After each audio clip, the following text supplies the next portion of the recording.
2025년 10월 전 세계 학계가 신라 천년의 수도 경주를 주목하게 됐습니다. 캠브리지 대학 한 학자가 신라 왕족 DNA에서 발견한 91% 일치율 때문이었어요. 8,000km 떨어진 유라시아 초원 지배층과 거의 같은 유전자였습니다.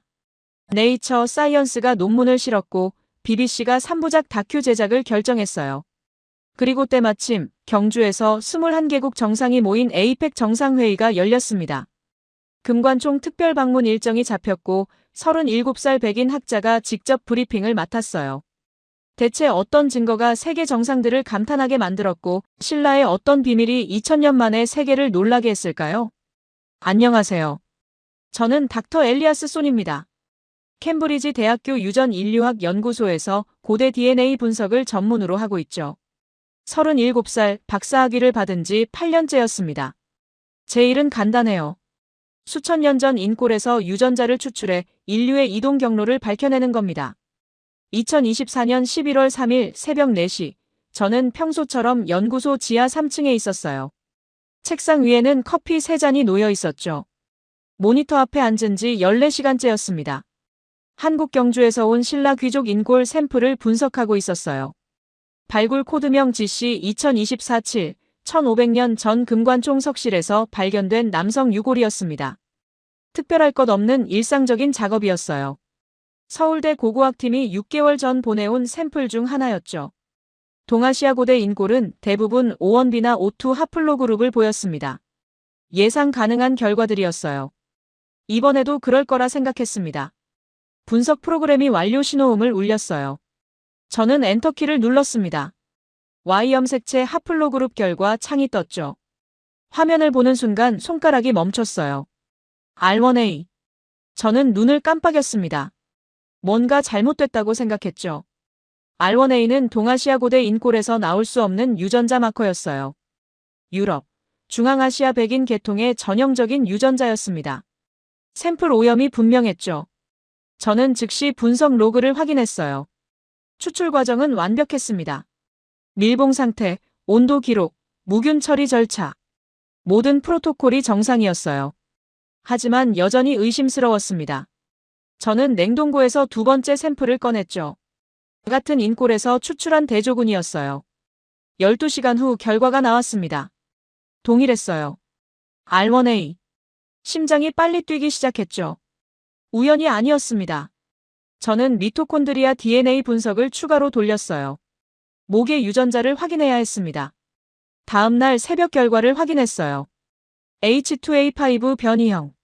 저는 의자에서 벌떡 일어났습니다. 이건 더 충격적이었죠.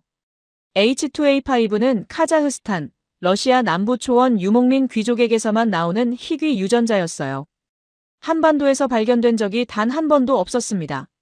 하지만 여기 있었어요. 1500년 전 신라 왕족의 뼈 속에 들어 있었습니다. 저는 다시 앉아 발굴 기록을 열었어요. 금관총은 1921년 발견됐지만 이 샘플은 2024년 추가 발굴에서 나온 것이었죠. 봉인된 석실 내부 산소 접촉 차단 상태로 1500년을 보낸 인골이었습니다. 오염 가능성은 사라졌어요. 저는 떨리는 손으로 비교 데이터베이스를 열었습니다. 카자흐스탄 알타이 지역 스키타이 지배층 인골 147구의 유전자 정보가 저장돼 있었죠. 매칭 프로그램을 실행했어요. 진행률이 올라갔습니다. 34%, 58%, 79%. 저는 숨을 참았죠. 100% 완료. 결과 창이 떴습니다. 88% 일치율. 저는 화면을 뚫어지게 봤어요. 이 숫자가 뭘 의미하는지 알고 있었습니다. 형제 수준의 수치였죠. 같은 조상에서 갈라진 지 300년에서 500년 이내를 의미했어요. 8,000km 떨어진 두 지역의 귀족이 직계혈족이라는 뜻이었습니다. 신라 왕족은 유라시아 초원에서 온 사람들이었어요. 창밖을 봤습니다. 캠브리지의 고딕 건물들이 새벽 안개 속에 잠겨 있었죠. 저 건물들이 800년간 쌓아온 동아시아 역사 해석이 지금 무너지고 있었습니다. 신라는 고립된 반도 국가가 아니었어요. 유라시아 대륙을 횡단한 초원 문명의 도착지였던 겁니다. 하지만 의문이 폭발했죠. 왜 그들은 8,000km를 이동했을까요? 어떤 경로로, 무슨 이유로 초원 지배층이 한반도 끝까지 왔던 걸까요? 그리고 가장 중요한 질문. 이 유전자가 정말 초원에서 직접 온 것인지 현장에서 확인해야 했습니다. 저는 노트북을 켰어요. 러시아 남부 오렌부르크주 카이로스 유적지. 3000년 전 스키타이 문명의 중심지로 추정되는 곳이었죠. 소련 시절 발굴됐다가 50년간 봉인됐던 유적이었습니다. 최근 러시아 과학 아카데미가 제한적 국제 공동 연구를 허가했다는 소식을 들었어요. 이메일을 작성하기 시작했습니다. 수신인은 모스크바 고고학연구소 소장.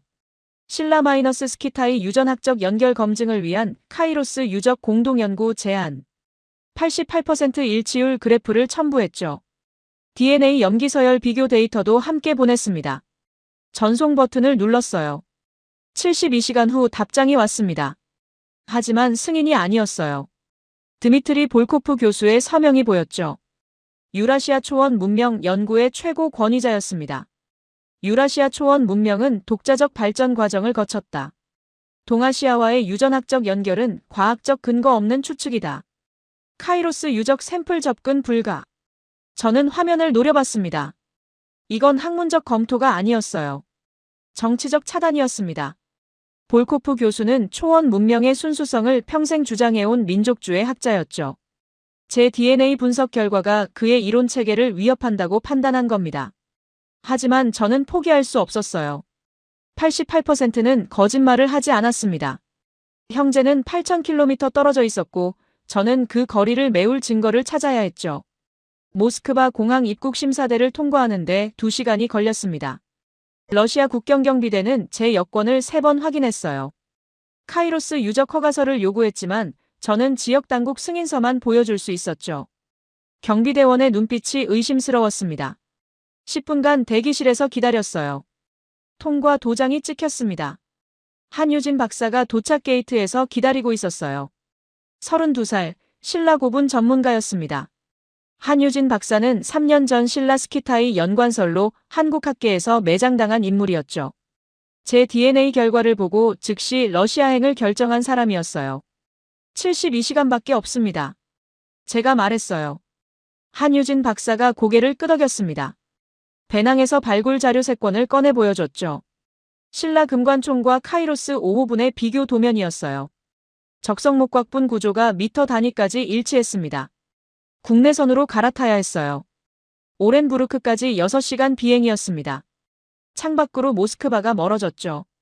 저는 노트북을 열어 88% 일치율 데이터를 다시 확인했어요. 한유진 박사는 황금 마구 사진들을 분류하고 있었습니다. 말이 없었어요. 오렌부르크 공항에 도착하자 극한의 추위가 몰려왔습니다. 영하 28도. 공항 밖으로 나서는 순간 폐가 얼어붙는 느낌이었어요. 바람이 날카로웠습니다. 피부를 찌르는 통증이었죠. 검은색 지프차가 대기하고 있었어요. 문화재보호위원회 직원 이고르였습니다. 50대 남성, 말이 없었어요. 차에 타자 즉시 출발했습니다.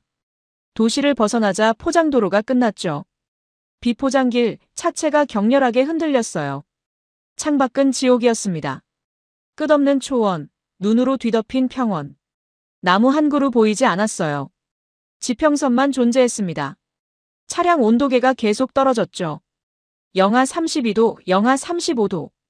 한유진 박사가 떨고 있었어요. 이런 곳에서 3000년을 버텼다는 게 믿기지 않네요. 한유진 박사의 목소리가 작았습니다. 저도 동의했어요. 이 극한 환경에서 문명을 건설한 사람들, 그들의 후손이 8000km를 이동해 신라를 세웠다는 사실이 더 놀라웠습니다. 3시간 후 철조망이 나타났어요.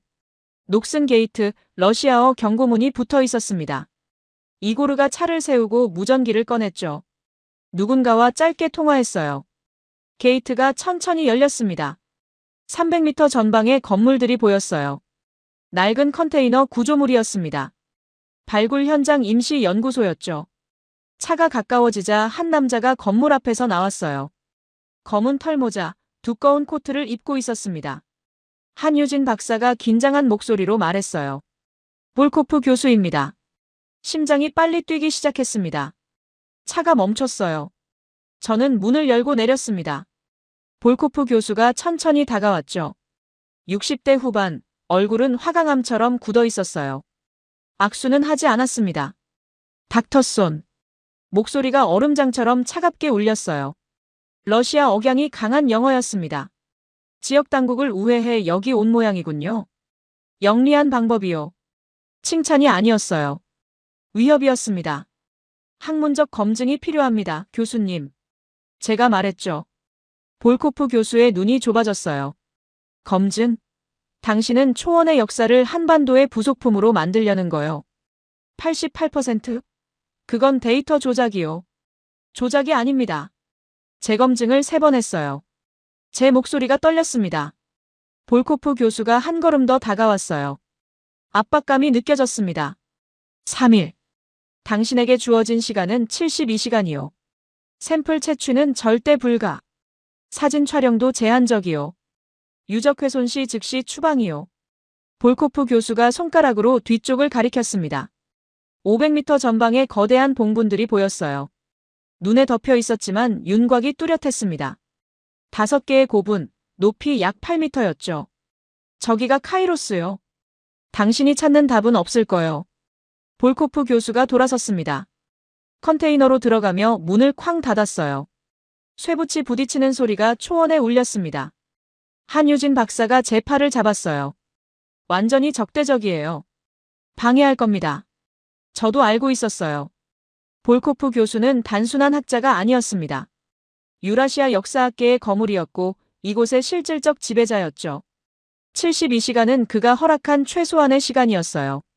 저는 봉분을 바라봤습니다. 3000년 전 초원 지배층이 묻힌 곳이었어요. 신라 왕족과 88% 일치하는 유전자를 가진 사람들이 잠든 무덤이었습니다. 증거는 저 안에 있었죠. 하지만 접근은 통제되고 있었어요. 바람이 더 거세게 불었습니다. 영하 35도의 공기가 뼈를 파고들었죠. 저는 배낭을 단단히 메고 걸음을 옮겼어요. 한유진 박사가 뒤따랐습니다. 72시간 안에 진실을 찾아야 했습니다. 볼코프 교수의 감시 아래에서 첫 번째 봉분까지 걸어가는데 15분이 걸렸습니다. 눈이 무릎까지 쌓여 있었어요. 한 걸음마다 다리가 빠졌습니다. 영하 35도의 바람이 얼굴을 때렸죠. 고글을 썼지만 눈물이 얼어붙었어요. 한유진 박사가 뒤에서 헐떡였습니다. 봉분 앞에 섰을 때 숨이 멎었어요. 높이 8m, 지름 약 30m. 돌무더기로 쌓아 올린 구조였습니다. 적성목곽뿐이었죠. 신라 금관총과 동일한 양식이었어요. 하지만 사진으로 보는 것과 실물은 달랐습니다. 압도적인 크기였어요. 한유진 박사가 측정기를 꺼냈습니다. 레이저 거리 측정기였어요. 봉분의 정확한 치수를 재기 시작했습니다. 저는 카메라를 들고 각도별로 촬영했죠. 30장, 50장. 셔터를 누를 때마다 손가락이 얼어붙었어요. 쏨 박사님, 이것 보세요. 한유진 박사가 봉분 남쪽으로 손짓했습니다. 눈을 헤치고 다가갔죠. 돌무더기 사이로 나무 구조물이 드러나 있었어요. 목곽의 일부였습니다. 한유진 박사가 장갑을 벗고 나무를 만졌어요. 낙엽송입니다. 신라 금관총도 낙엽송 목곽이에요. 손가락 끝이 빨갛게 얼어가고 있었습니다. 하지만 한유진 박사는 계속 나무결을 따라 손을 움직였어요. 사진을 찍고 측정하고 기록했습니다. 뒤에서 인기척이 났어요.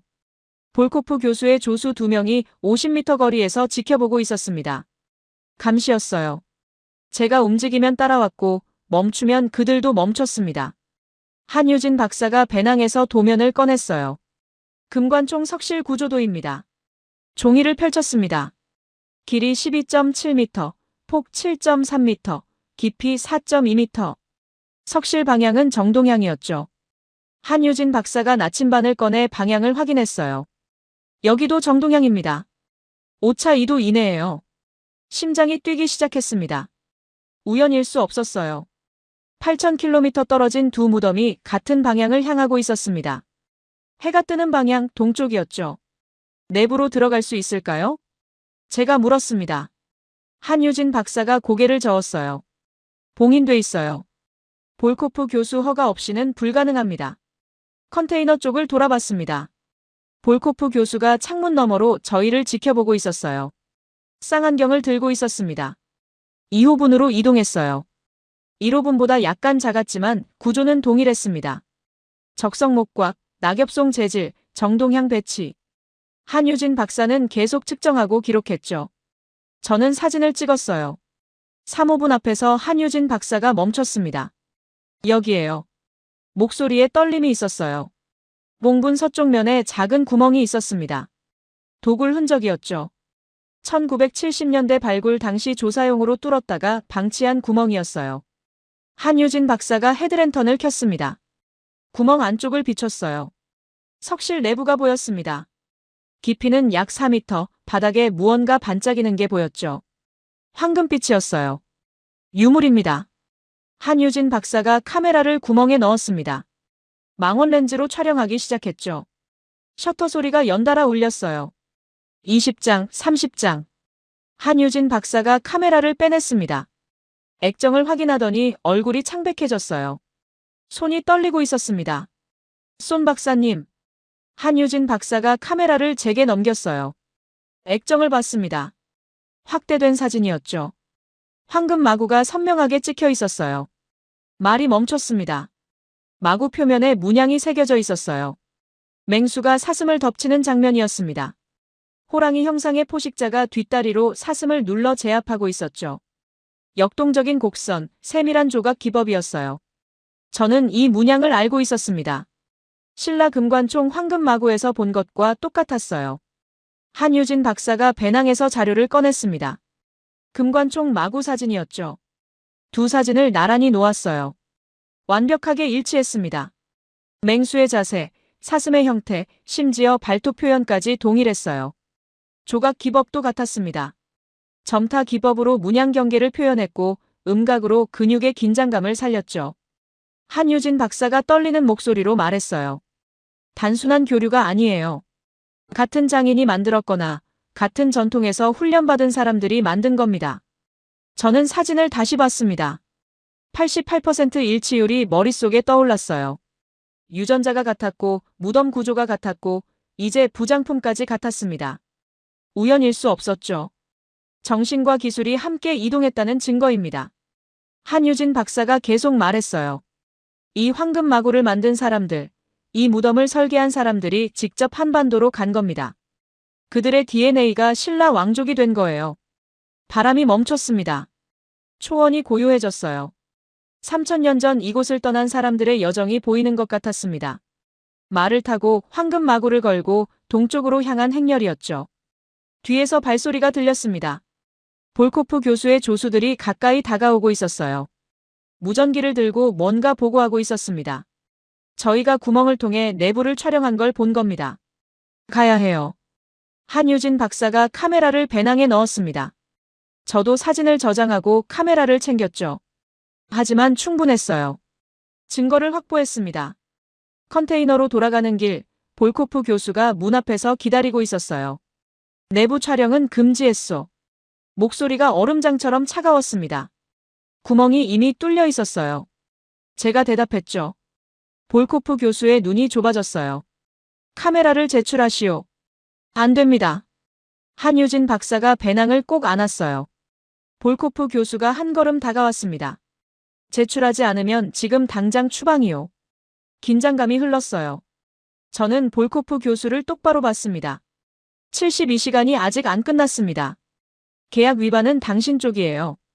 볼코프 교수가 입술을 깨물었어요. 하지만 물러섰습니다. 지역 당국과의 합의를 어길 수는 없었던 거죠. 내일 아침 8시 제 연구실로 오시오. 당신이 찾은 게 뭔지 이야기합시다. 볼코프 교수가 돌아섰습니다. 문이 닫혔어요. 한유진 박사와 저는 임시 숙소로 들어갔습니다. 낡은 컨테이너였지만 난방은 작동했어요. 한유진 박사가 카메라를 꺼내 사진들을 노트북으로 옮겼습니다. 황금 마구 사진이 화면을 가득 채웠어요. 맹수와 사슴 3000년의 시간을 넘어 신라와 연결된 증거였습니다. 아침 8시 볼코프 교수의 연구실 문을 열었습니다. 방 안은 뜨거웠어요. 난방이 과도하게 작동하고 있었습니다. 볼코프 교수가 책상 뒤에 앉아 있었죠. 앞에는 서류 더미가 쌓여 있었어요. 1973년 발굴 보고서들이었습니다. 앉으시오. 볼코프 교수가 의자를 가리켰습니다. 저는 앉지 않았어요. 한유진 박사가 제 옆에 섰습니다. 어젯밤 당신이 촬영한 사진들을 봤소. 볼코프 교수가 말했어요. 어떻게 봤는지 궁금했지만 묻지 않았습니다. 감시 카메라가 있었거나 조수가 보고했을 거예요. 황금 마구 문양이 신라 것과 비슷하다고 주장하려는 모양이군요. 비슷한 게 아닙니다. 동일해요. 제가 말했죠. 볼코프 교수가 코웃음을 쳤습니다. 동일? 3000년 전 초원 문화는 광범위하게 퍼져 있었소. 중국, 몽골, 심지어 터키까지. 비슷한 문양은 당연하오. 하지만 DNA는 거짓말을 하지 않습니다. 제가 배낭에서 노트북을 꺼냈어요. 88% 일치율 그래프를 보여줬습니다. 볼코프 교수는 화면을 흘끗 보고 고개를 돌렸죠. 당신의 신라 샘플이 오염됐을 가능성을 배제할 수 없소.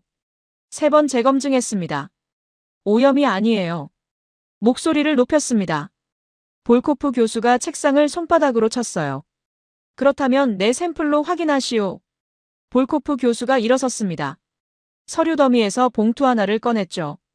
투명한 비닐봉투였어요. 안에 뼈 조각이 들어있었습니다. 카이로스 5호분 인골 샘플이요. 1973년 발굴 당시 채취한 것이요. 당신이 분석하시오. 봉투를 제게 던졌습니다. 저는 받았어요. 샘플을 들여다봤습니다. 대퇴골 조각이었죠. 크기는 약 3cm, 표면이 갈색으로 변색돼 있었어요. 하지만 조건이 있소. 볼코프 교수의 목소리가 낮아졌습니다. 분석은 내 연구실에서 진행하시오. 내 장비를 쓰고 내 프로토콜을 따르시오. 결과는 내가 먼저 검토하오. 함정이었어요. 볼코프 교수가 분석 과정을 통제하려는 겁니다. 결과를 조작하거나 은폐할 수 있었죠. 저는 봉투를 내려다봤어요. 하지만 거부할 수 없었습니다. 이게 유일한 샘플 접근 기회였어요. 좋습니다. 제가 말했습니다. 볼코프 교수가 만족스러운 표정을 지었어요. 오늘 오후 2시 실험실로 오시오. 연구실을 나왔습니다. 한유진 박사가 제 팔을 잡았어요. 함정이에요. 결과를 조작할 겁니다. 저도 알고 있었어요. 하지만 다른 방법이 필요했습니다. 3호분으로 가요. 한유진 박사가 눈을 크게 떴습니다. 지금요? 감시당하고 있는데요. 그래서 지금이에요. 정오, 볼코프 교수와 조수들이 점심을 먹으러 컨테이너를 떠났습니다. 30분의 시간이 생겼어요. 저와 한유진 박사는 즉시 3호분으로 달렸습니다. 눈을 헤치며 달렸죠. 숨이 차올랐지만 멈출 수 없었어요. 3호분 도굴 구멍 앞에 도착했습니다. 한유진 박사가 배낭에서 채취 키트를 꺼냈어요. 멸균 장갑, 집게, 샘플 용기. 저는 구멍 안으로 팔을 넣었습니다. 손이 떨렸어요. 조심하세요. 한유진 박사가 헤드랜턴으로 안쪽을 비췄습니다. 황금 마구가 보였고 그 옆에 뼈 조각들이 흩어져 있었어요. 손을 더 깊이 넣었습니다. 팔꿈치까지 들어갔죠. 뼈를 만졌습니다. 차가웠어요. 집게로 조심스럽게 집었습니다. 작은 뼈 조각, 약 2cm 크기였어요. 천천히 빼냈습니다. 손이 긁혔지만 계속했죠. 됐어요. 샘플을 꺼냈습니다. 한유진 박사가 즉시 샘플 용기에 담았어요. 밀봉하고 라벨을 붙였습니다. 비공식 샘플 하지만 진짜 카이로스 유적 인골이었어요. 뒤에서 차 소리가 들렸습니다. 컨테이너 쪽에서 지프차가 돌아오고 있었어요. 점심이 일찍 끝난 겁니다. 저희는 샘플을 배낭 깊숙이 숨기고 봉분 뒤로 몸을 숨겼습니다. 지프차가 지나갔어요. 심장이 터질 것 같았습니다. 한유진 박사가 숨을 죽이고 있었어요.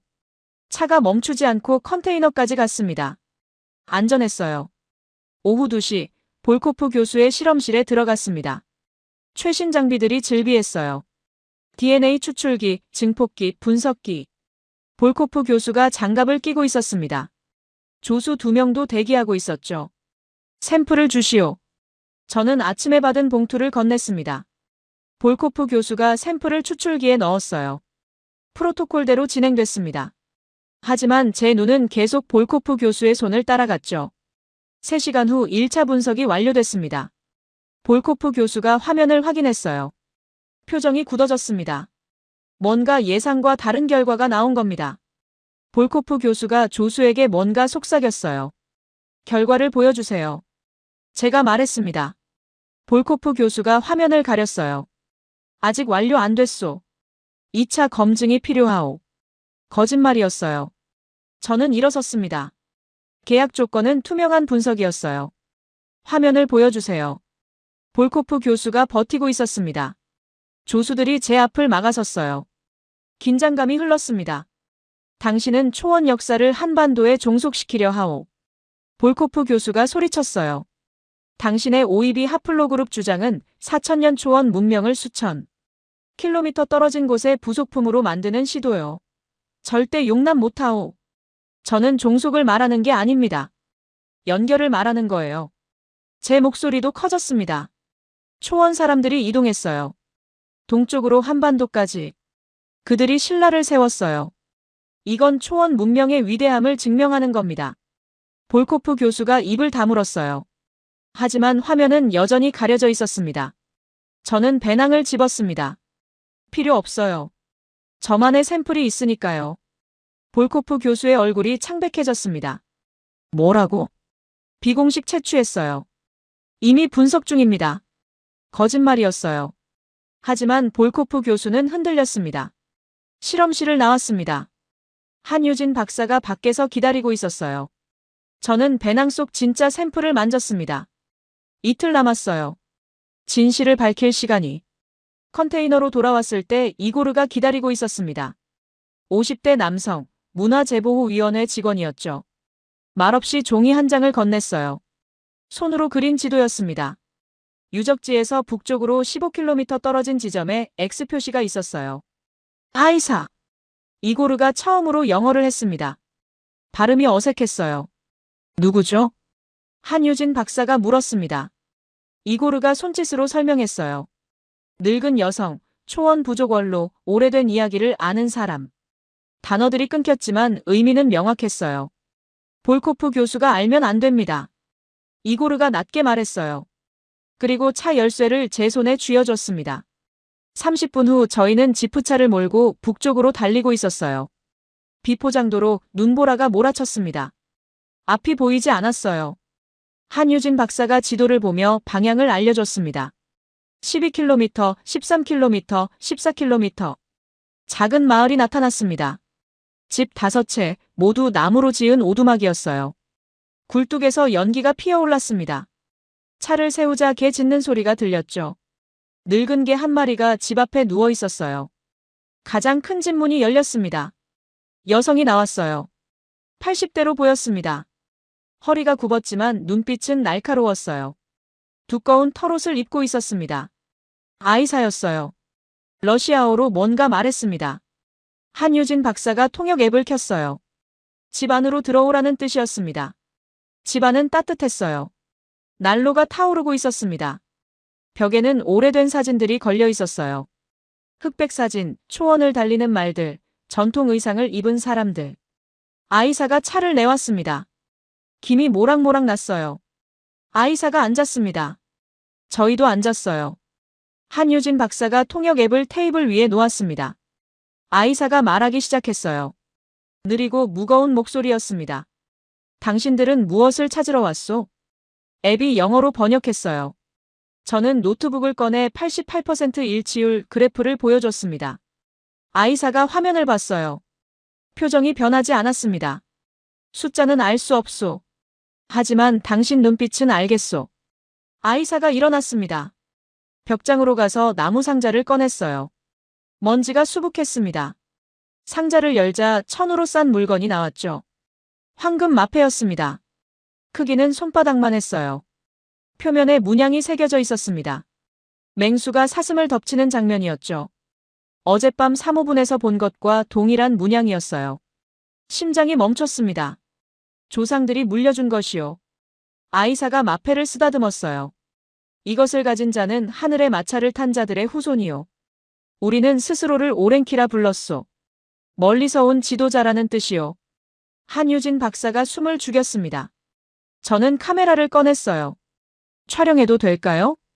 아이사가 고개를 끄덕였습니다. 셔터를 눌렀어요. 10장, 20장.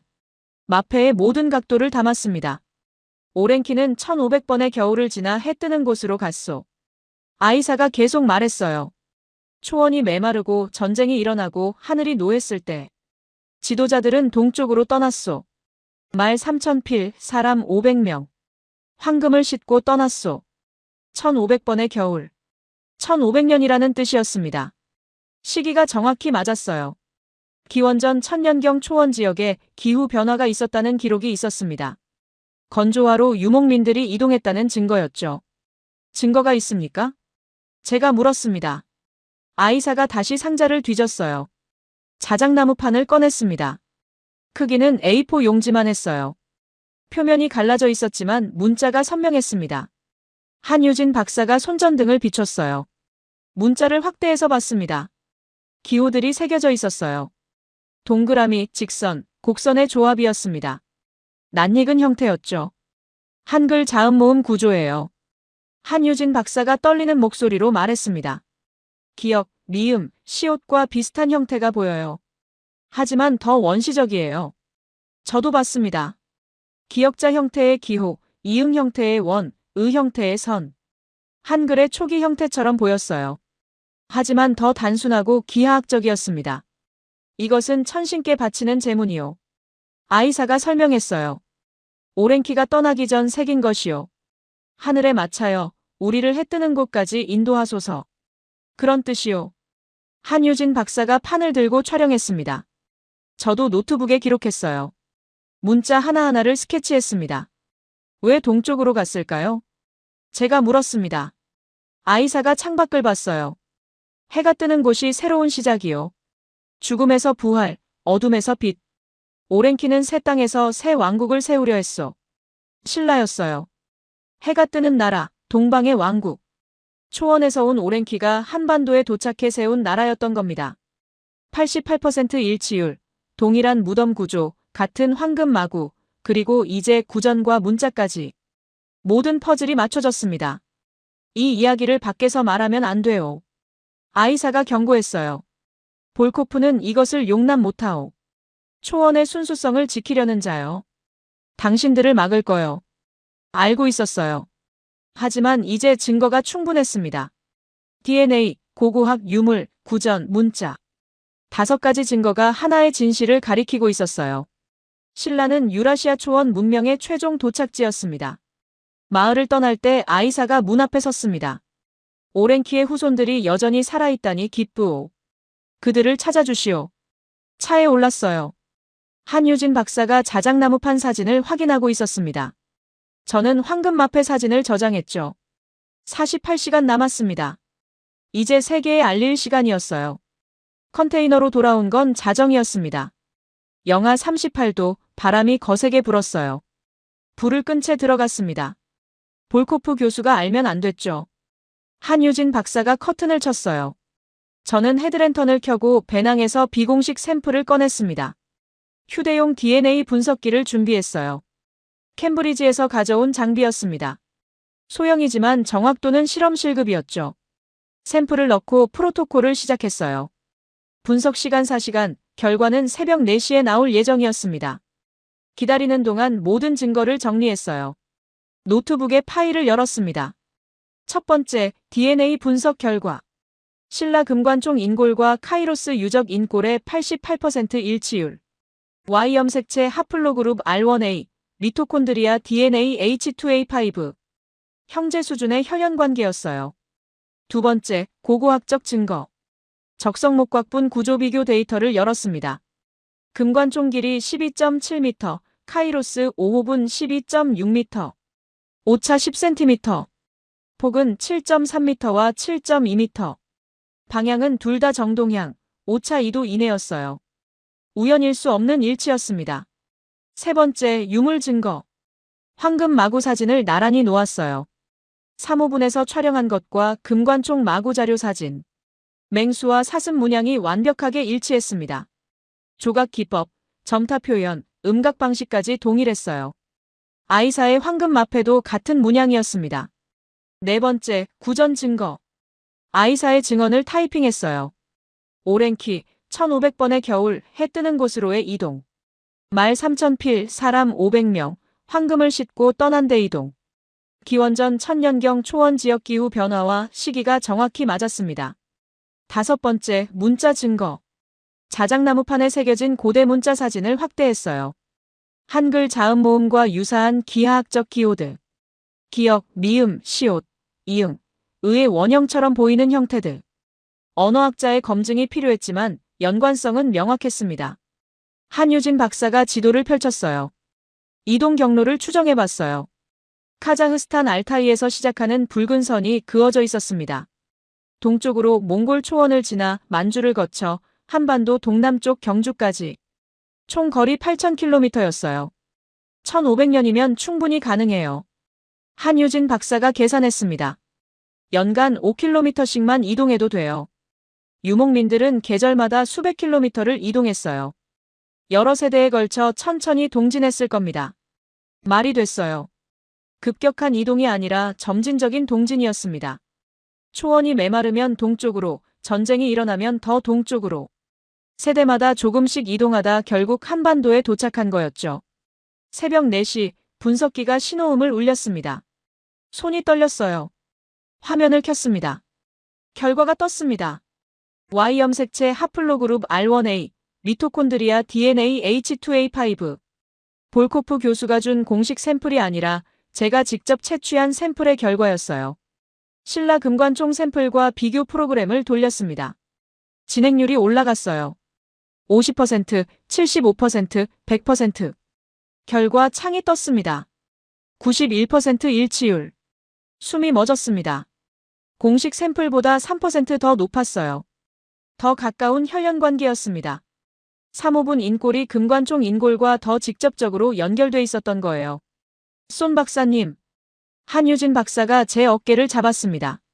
완성됐어요. 모든 증거가 하나를 가리키고 있어요. 저는 노트북에 최종 보고서를 작성하기 시작했습니다. 제목은 간단했어요. 황금 캐러밴 유라시아 초원에서 신라까지의 유전학적, 고고학적, 문화적 연결. 5개 섹션으로 구성했습니다. DNA 분석 결과, 무덤 구조 비교, 유물 문양 일치, 구전 전승 기록, 고대 문자 연관성. 각 섹션마다 사진과 데이터를 첨부했어요. 91% 일치율 그래프를 핵심으로 배치했습니다. 결론을 썼어요. 신라 왕족은 기원전 1000년경 유라시아 초원을 떠난 스키타이 지배층의 직계 후손이다. 그들은 1500년에 걸쳐 8000km를 동진했으며 황금 유전자와 함께 무덤 양식, 황금 세공 기술, 문자 체계를 보존했다. 신라는 폐쇄된 반도 국가가 아니라 유라시아 문명의 최종 완성 단계였다. 오전 7시 볼코프 교수가 문을 두드렸습니다. 나오시오. 목소리가 날카로웠어요. 문을 열었습니다. 볼코프 교수가 조수 3명과 함께 서 있었어요. 얼굴이 붉게 상기돼 있었습니다. 당신이 아이사를 만났다는 소식 들었소. 누군가 제보한 겁니다. 마을 사람이거나 이고르였을 거예요. 학술 연구였습니다. 제가 대답했어요. 볼코프 교수가 컨테이너 안으로 들어오려 했습니다. 한유진 박사가 막아섰죠. 허가 없이는 못 들어옵니다. 볼코프 교수가 멈췄어요. 하지만 시선은 제 노트북을 향하고 있었습니다. 당신은 24시간 내에 이곳을 떠나시오. 허가 취소요. 72시간 계약이었어요. 위반 사항이 발견됐소. 비공식 샘플 채취, 무단 접촉, 연구 윤리 위반이요. 볼코프 교수가 서류를 던졌습니다.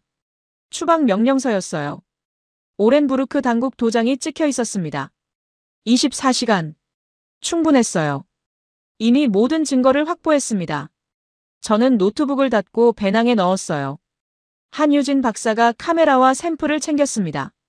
런던 국제학술대회가 일주일 후에요. 제가 볼코프 교수를 똑바로 봤습니다. 거기서 발표하겠습니다. 모든 증거와 함께요. 볼코프 교수의 얼굴이 굳었어요. 그건 선동이요. 학계가 받아들이지 않을 거요. 91% 일치율은 선동이 아닙니다. 진실이에요. 저는 배낭을 메고 밖으로 나왔습니다. 한유진 박사가 뒤따랐어요. 이고르가 차를 준비하고 있었습니다. 우리를 공항까지 데려다 줄 거였어요. 차에 타기 전 마지막으로 카이로스 유적을 봤습니다. 5개의 봉분이 눈 속에 잠겨 있었어요. 3000년 전 이곳을 떠난 사람들의 무덤이었습니다. 그들의 후손이 8,000km를 건너 신라를 세웠죠. 황금 유전자의 여정이었어요. 차가 출발했습니다. 볼코프 교수가 멀어져 갔습니다. 런던까지 7일, 세계 학계가 기다리고 있었어요. 진실을 밝힐 시간이었습니다. 런던 임페리얼 칼리지 대강당 300명의 학자들이 앉아 있었습니다. 유라시아 고대사 국제 심포지엄 마지막 날이었어요. 11개국 연구자들이 일주일간 발표를 이어왔습니다. 제 발표는 마지막 세션, 오후 3시였어요. 가장 논란이 예상되는 주제라 의도적으로 마지막에 배치됐다는 소문이 돌았습니다. 대기실에서 노트북을 열었어요. 발표 자료를 최종 점검했습니다. 91% 일치율 그래프, 무덤 구조 비교 사진, 황금 마구 문양 대조, 아이사의 구전 영상. 모든 증거가 준비돼 있었어요. 손이 떨렸습니다. 한유진 박사가 물 한 병을 건넸어요. 준비됐어요? 고개를 끄덕였습니다. 하지만 심장은 미친 듯이 뛰고 있었어요. 이 발표가 끝나면 모든 게 바뀔 거였습니다. 신라의 기원, 유라시아 역사의 해석, 동서양 문명의 연결고리. 스태프가 문을 두드렸습니다. 5분 남았습니다. 일어섰어요. 복도를 걸어 강당 뒤편 입구로 갔습니다. 문틈으로 안을 봤어요. 청중들이 웅성거리고 있었습니다. 앞줄에 볼코프 교수가 앉아 있었어요. 팔짱을 낀 채 정면을 노려보고 있었습니다. 사회자가 마이크를 잡았어요. 다음 발표자는 캠브리지 대학교 닥터 엘리아스 손입니다.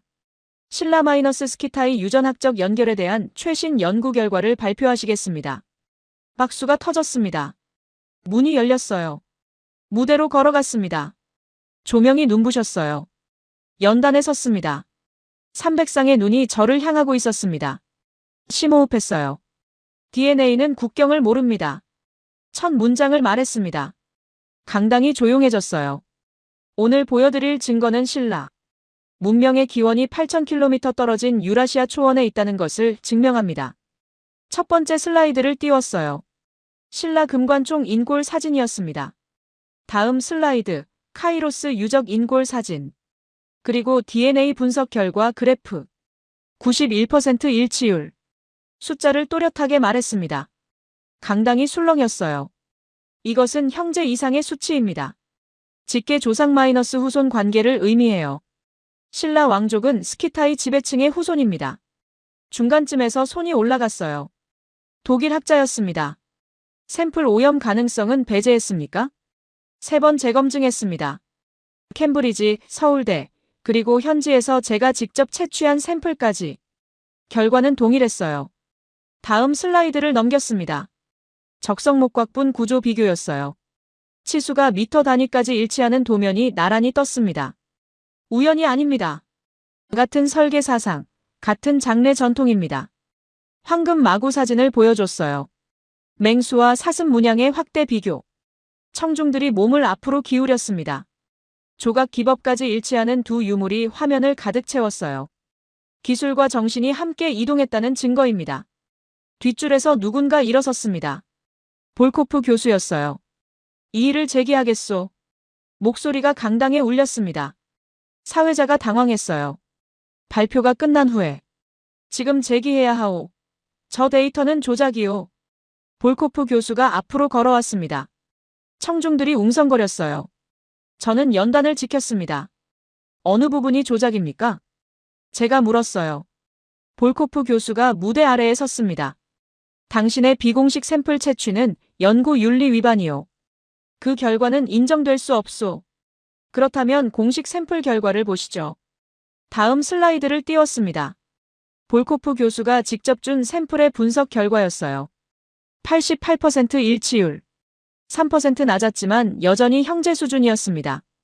교수님이 직접 제공한 샘플입니다. 이것도 조작입니까? 볼코프 교수의 얼굴이 붉어졌어요. 초원 문명은 독자적이요. 한반도와의 연결은 정치적 선동이요. 선동이 아닙니다. 제 목소리가 커졌습니다. 이것은 초원 문명의 위대함을 증명하는 겁니다. 그들은 8,000km를 이동했어요. 새로운 왕국을 세웠습니다. 신라는 초원의 부속물이 아니라 초원 문명의 완성이에요. 마지막 슬라이드를 띄웠습니다. 아이사의 영상이었어요. 80대 원로가 황금 마패를 들고 구전을 이야기하는 장면. 자작나무판의 고대 문자, 오랜키의 1500년 이동 역사. 영상이 끝나자 강당이 침묵에 빠졌습니다. 이것이 구전입니다. 과학과 만났을 때 진실이 됩니다.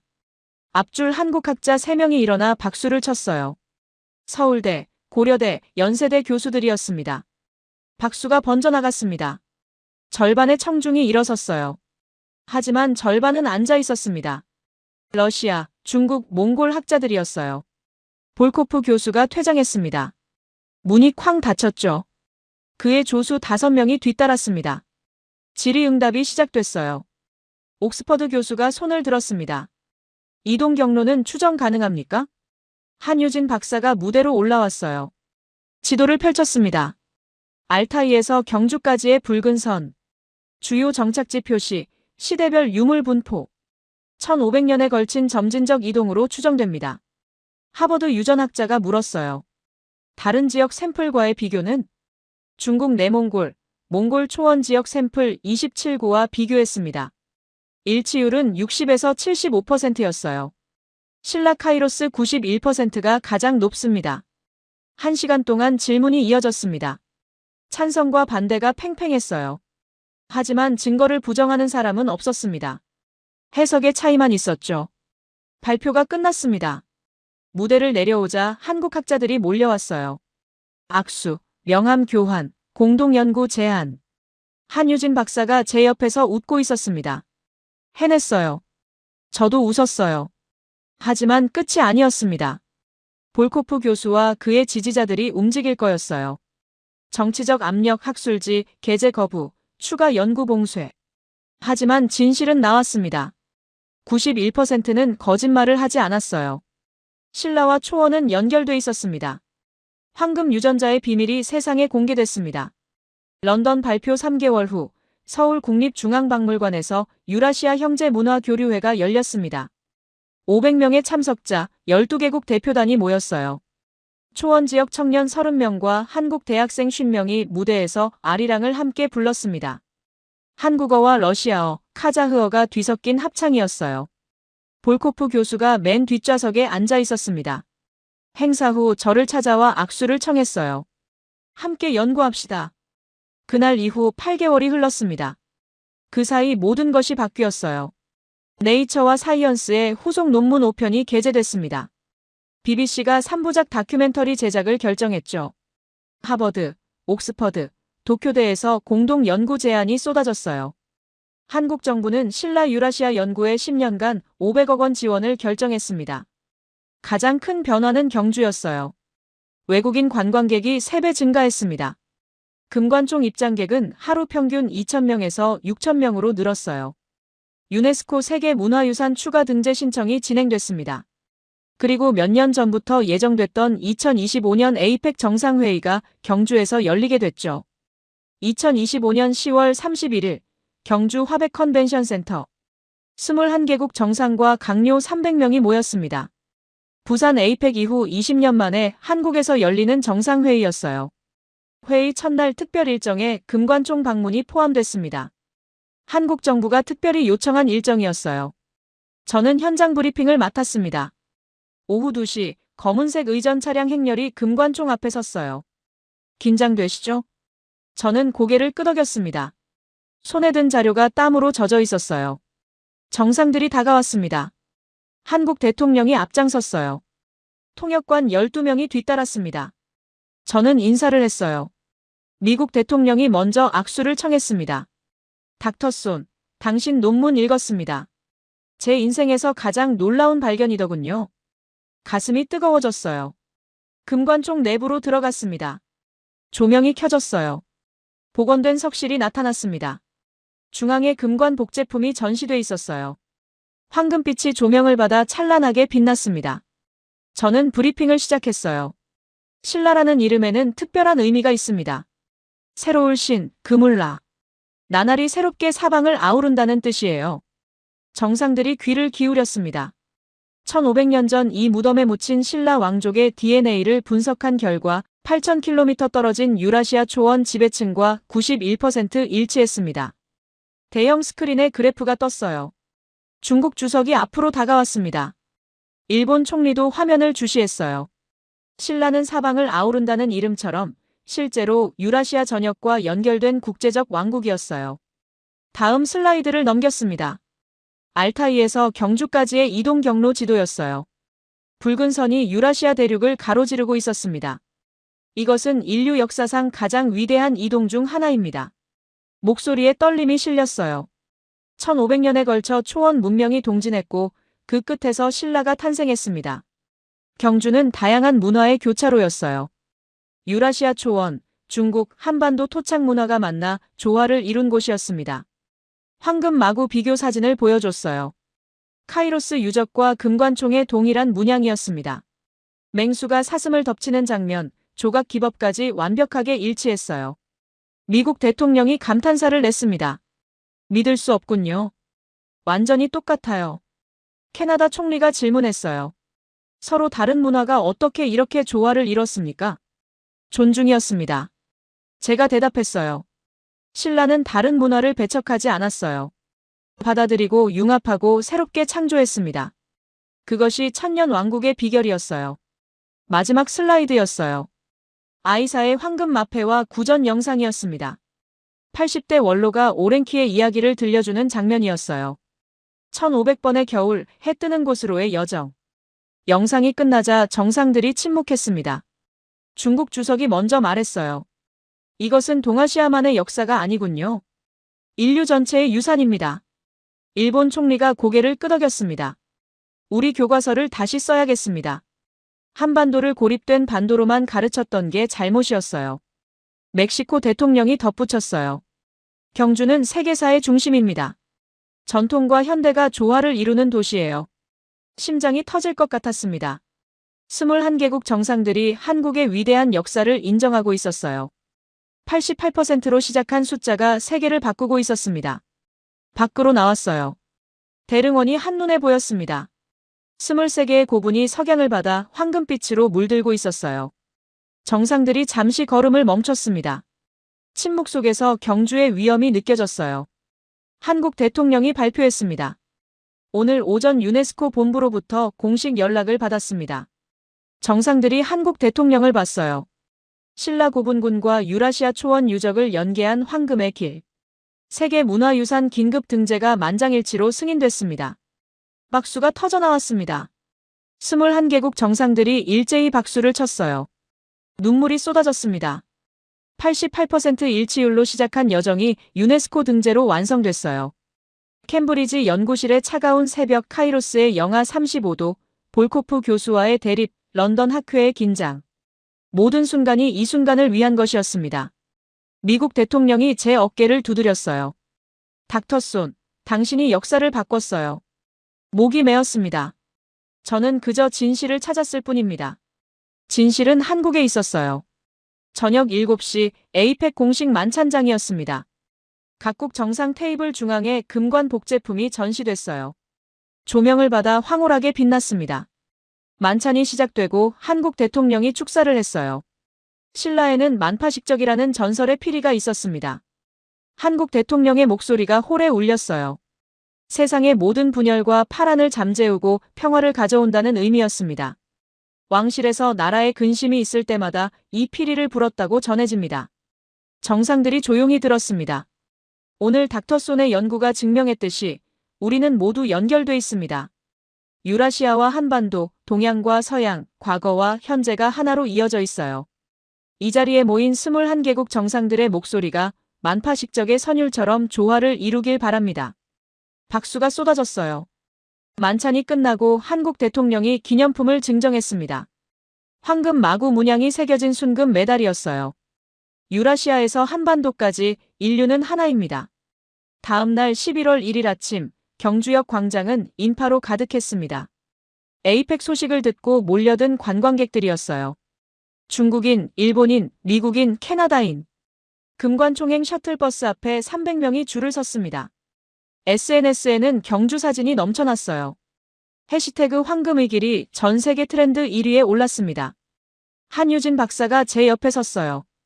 8개월 만에 경주가 달라졌어요. 저도 동의했습니다. 호텔 예약은 3개월 대기였어요. 새로운 박물관 3개 건립이 추진되고 있었습니다. 신라 유라시아 국제연구소 설립도 확정됐어요. 경주시 예산이 2배로 증액됐습니다. 하지만 가장 큰 변화는 따로 있었어요. 사람들의 시선이었습니다. 경주를 보는 세계의 시선이 바뀌었어요. 더 이상 한반도 구석의 작은 도시가 아니었습니다. 유라시아 대륙과 연결된 문화의 교차로였어요. 로마와 아테네처럼 경주는 세계사의 성지가 됐습니다. 저는 대릉원 벤치에 앉았어요.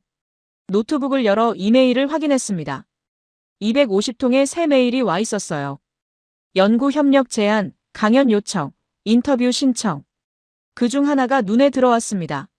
노르웨이 노벨위원회 자문단이었어요. 과학을 통한 평화 증진 사례 연구 협조 요청. 손이 떨렸습니다. 노벨 평화상 선정 과정에서 제 연구를 검토하고 있다는 의미였어요. 88%로 시작한 숫자가 여기까지 왔습니다. 하지만 더 중요한 건 따로 있었어요. 저는 금관총 쪽을 바라봤습니다. 외국인 관광객들이 줄지어 들어가고 있었어요. 아이들이 부모 손을 잡고 신기한 눈으로 고분을 올려다봤습니다. 저 아이들은 새로운 역사를 배울 거였어요. 한국이 고립된 나라가 아니라 사방을 아우른 국제적 왕국이었다는 진실을요. 신라가 다양한 문화를 존중하며 조화를 이룬 위대한 문명이었다는 사실을요. 한유진 박사가 커피를 건넸습니다. 쏨 박사님, 10년 후엔 경주가 어떻게 변해 있을까요? 저는 웃었어요. 파리나 로마처럼 될 겁니다. 전 세계 학생들의 필수 방문지가 될 거예요. 실제로 그렇게 되고 있었습니다. 프랑스 교육부는 세계사 교과서에 신라 유라시아 연결을 추가하기로 결정했어요. 독일, 영국, 미국이 뒤따랐습니다. 유네스코는 황금의 길 교육 프로그램을 전 세계 학교에 보급하기로 했어요. 저는 노트북에 새 파일을 열었습니다. 황금 유전자 10년 프로젝트. 볼코프 교수와의 공동 연구 계획서였어요. 알타이에서 경주까지 이동 경로상 모든 유적지 조사, DNA 샘플 천구 확보, 완전한 계보도 작성. 한국, 러시아, 카자흐스탄, 몽골 4개국 정부가 지원하기로 했습니다. 해가 지고 있었어요. 대릉원 고분들이 주황빛으로 물들었습니다. 1500년 전 이곳에 도착한 오랭키가 본 석양도 이랬을까요? 8000km를 달려온 끝에 마침내 해 뜨는 땅에 도착했을 때 그들도 이런 석양을 봤을 거예요. 그들은 나날이 새롭게 사방을 아우르는 왕국을 세웠습니다. 다양한 문화를 존중하며 조화를 이뤘어요. 전통을 지키면서도 끊임없이 새로워졌습니다. 그것이 천년 왕국 신라의 비밀이었어요. 저는 일어났습니다. 한유진 박사와 함께 금관총 쪽으로 걸었어요. 마지막 관람객들이 나오고 있었습니다. 한 캐나다인 가족이 아이에게 설명하고 있었어요. 여기가 바로 유라시아의 끝이자 시작이란다. 위대한 여정의 종착점이야. 아이가 신기한 눈으로 고분을 봤습니다. 저도 그 눈빛을 알았어요. 88%를 처음 봤을 때 제 눈빛과 같았습니다. 경주는 더 이상 끝이 아니었어요. 시작이었습니다. 만파식적의 선율처럼 세상의 분열을 잠재우고 평화를 가져오는 시작이었어요. 국경이 허상이라는 깨달음의 시작, 우리 모두가 하나라는 진실의 시작이었습니다. 밤하늘에 별이 떴어요. 3000년 전 초원에서 오랭키가 봤던 별과 같은 별이었습니다.